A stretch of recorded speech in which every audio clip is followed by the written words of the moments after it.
around us. We can't even find the stuff in front of us in the refrigerator, right? Shame on you for treating me like that. Shame. Okay, so what we'll understand and be able to explain satisfactorily to get our license is the following. There are very minimal requirements to establish a brokerage office in the state of Florida, but you must know the minimum requirements. Again, in further protecting and advising the public, you must know the regulated advertising content that all brokers must use.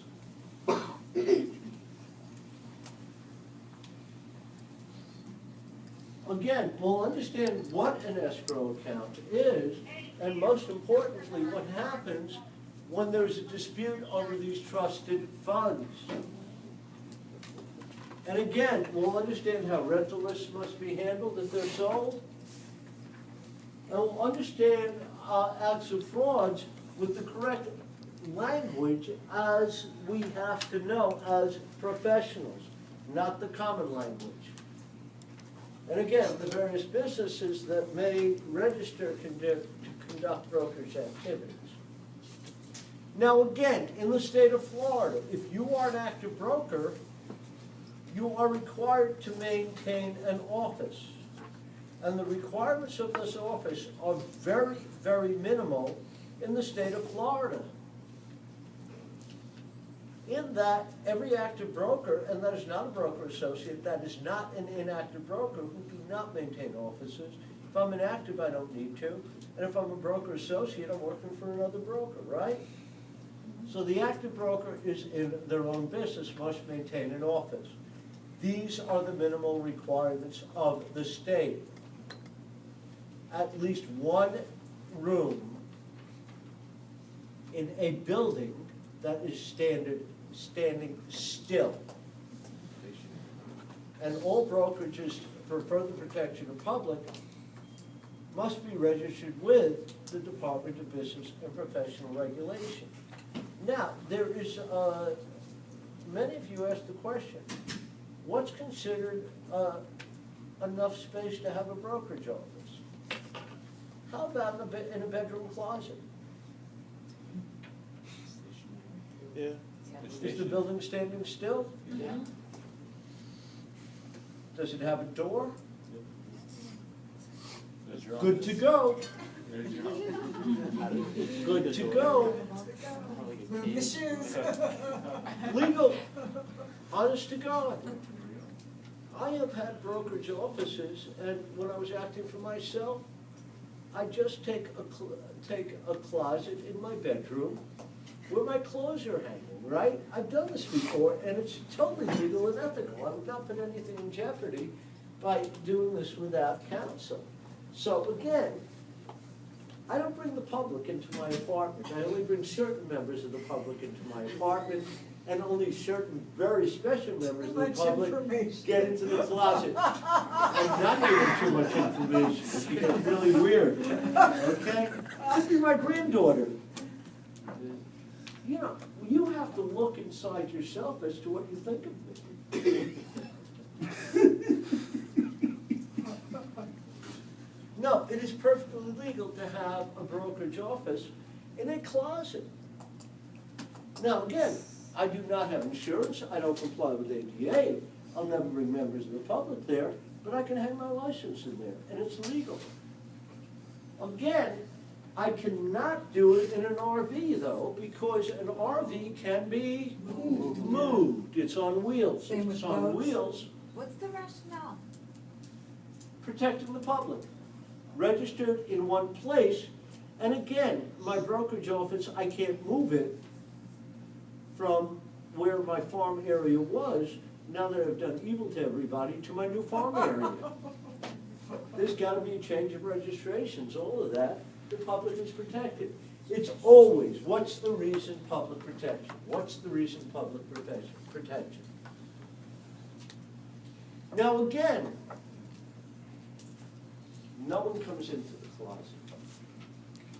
Yes? What about a balcony? Huh? A balcony. Balcony. Is a balcony enclosed? Not completely. Is it a room? Okay. It could be Just screened answer the in question. four So you're walls. saying that Do you really want to go there? So if you screen, Do you really want to go exploring the possibilities? Or do you want to understand what law and rule are? No, let's not on. forget where we Moving on. are and why we're here. Let's not forget where we are and why we're here. That brings us into chaos. The speculatron goes off.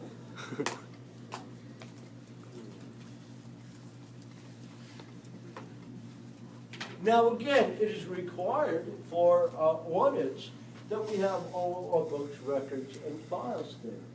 Now, it's easy for me because I put everything on a CD. So again, the office is in one room of a building of stationary construction. I'm in the closet. And then I have a disk with all of my information. Comes out of the closet. Yours. So again, no regulation for size, no regulations as place, can't violate laws. Again, in another state, through irrevocable consent to service. Now, many brokers like me, I never had more than one office. And that was my principal office. And a principal office by nature in a brokerage is the main office where business will be conducted. Now, very easy to move my principal office. I can come out of the closet. I rent an office or a storefront. And now I just move it. All I have to do is file a change of address. I have no fees required to move my main office.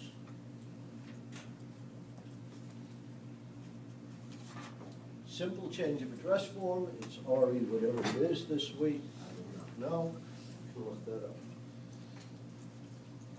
You don't have it on your test.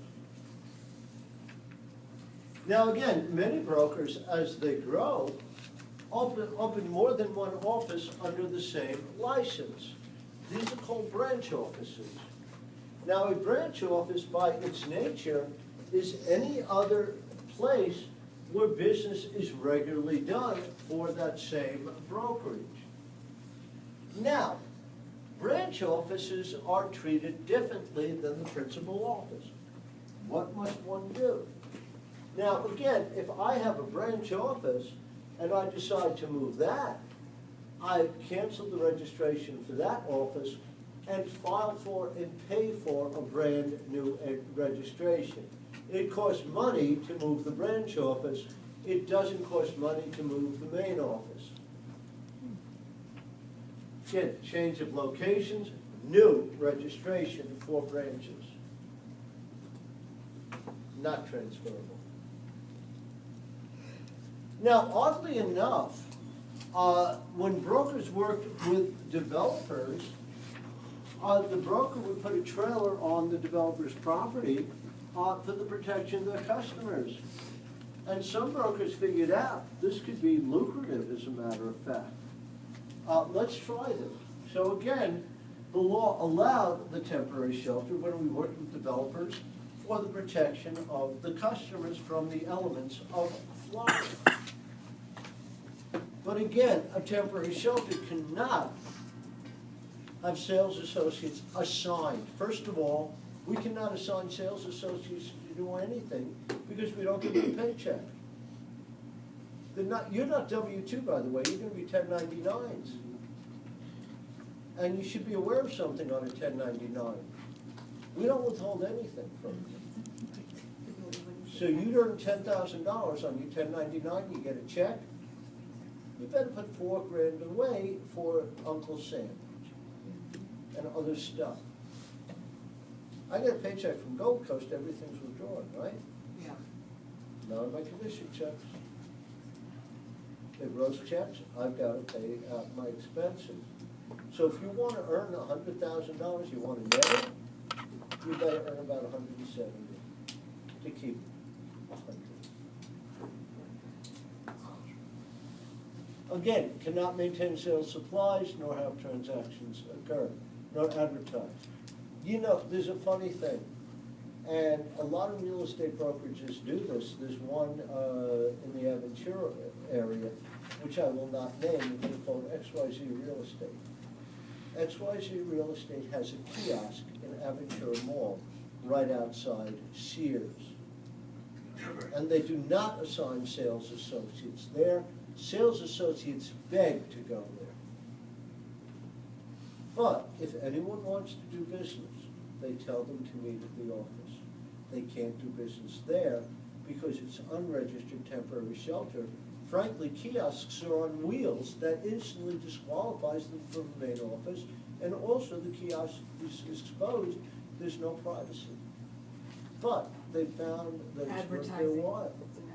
It is, again, they pay for the kiosk, and they pay a lot of money. I know the brokers, they pay a fortune.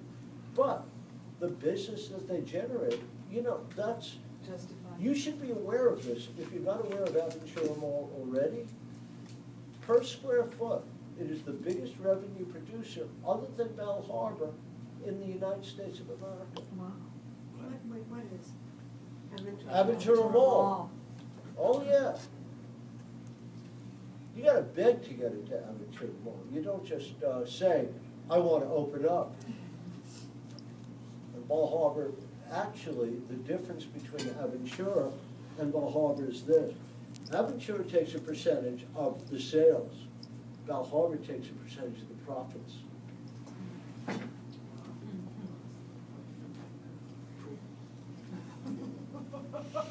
The profits could be juggled. Huh? Profits could be juggled around. I don't care. And they can fiddle with the numbers on the profits. Take sales. Sales. I don't think the stores have a problem.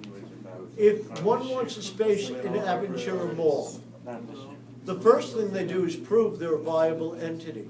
The second thing they do is get on their knees and beg. Please, let me have a space here. We'll talk about that later when we get into leasing. Come on, Clint. Now, every active broker in the